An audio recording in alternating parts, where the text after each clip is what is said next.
may have been a damp night in Kilcone Park last Saturday night in Waterford, but a huge crowd attended for the 2017 running of the Gain Dog Nutrition Select Stakes final. We had a word with the connections of all 6 finalists before the race.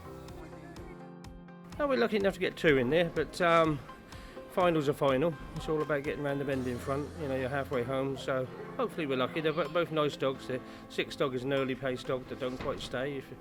But the outside of the track, I would imagine with the rain, will be good. That is brilliant because he's running on 3.5 legs for the last year and a half.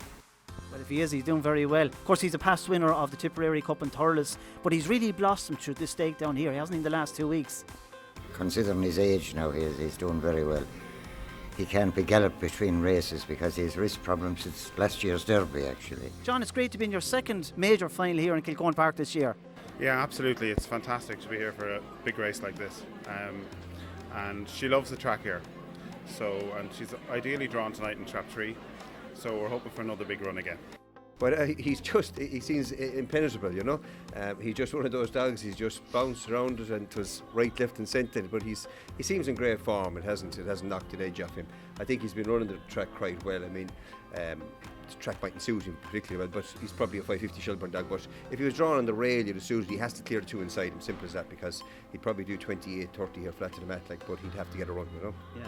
Yeah, he's in good form. He's in great form now. We held him for the Puppy Derby, and he ran in the first round and got into all sorts of trouble. He's been running blind of a race and got into the second round. We couldn't run him because he split a rib and bruised the toe and 2 or 3 little problems with him. But he's fine. He was short to run last week and he's perfect. You know, he's in good form tonight, and you know if he repeats that run. You can make an argument for them all, and that hasn't been a good days, you know. So the weather can be a balancer here now as well. Like, you know, I don't know what way the track is. It should be good enough, but it's quite wet.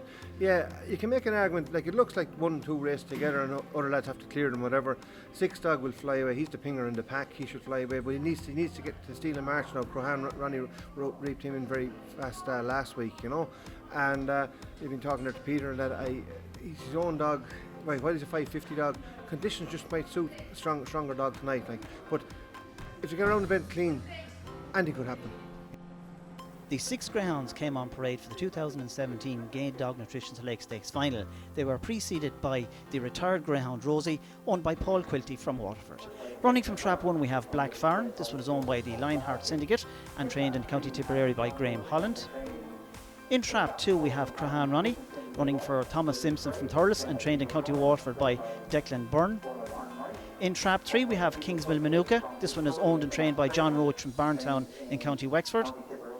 In Trap 4, Swithin's Bray. This one running for the local Swithin Syndicate from Ferrybank and trained locally by Peter Cronin. In Trap 5 we have Drive On Mike. This one owned by Peter Sutcliffe from Victoria in Australia and trained in County Tipperary by Pat Buckley.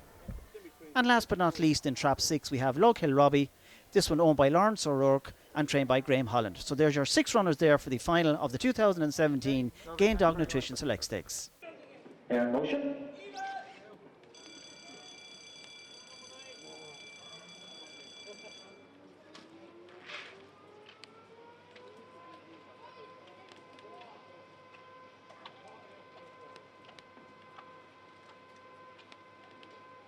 Racing in the final, that's a pretty level break on the run to the first bend. 6 showing big pace. Lug Hill Robbie won in second place. Black Farn, but as they go around the first bend, it's number 6 has gone 4 or 5 lengths clear down the back stretch. Lug Hill Robbie for number 3 in second place. That's Kingsmill Manuka, but it's number 6 there showing huge early pace. That's Lug Hill Robbie is well clear. It's 4 or 5 lengths clear. Will his stamina hold out tonight? He's still got a cushion of 4 or 5 lengths around the last bend. It's Lug Hill Robbie all the way to defeat number 3 Kingsmill Manuka, 4 up for third Swithin's Bray, and your winning time 28.56.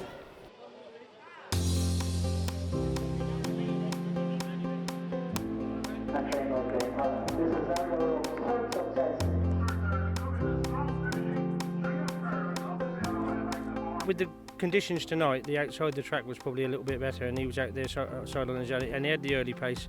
And when tracks are quite mucky, it's nice to be in front, you know, and the rest of the lads are trying to get through. So I'm delighted for Larry O'Rourke. He's a great supporter of Irish Greyhound Racing and myself.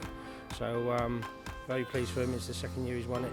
I think he's won it 3 times in all. So fingers crossed he might be back next year. As Graham said there, you know what I mean, conditions really suited a front runner, like, you know, he pinged and got away, and it's very, very hard coming from behind tonight, like, conditions are very, very tough, but not taken away from, like, he's a good hound, like, he's some great runs behind him, like, and I think he's an 1840 something run for the sprint in Dublin, like, you know, so he should turn up very, very well next week, hopefully in the Night of Stars. He'll get nominated probably into the 525, I'd imagine, like, you know.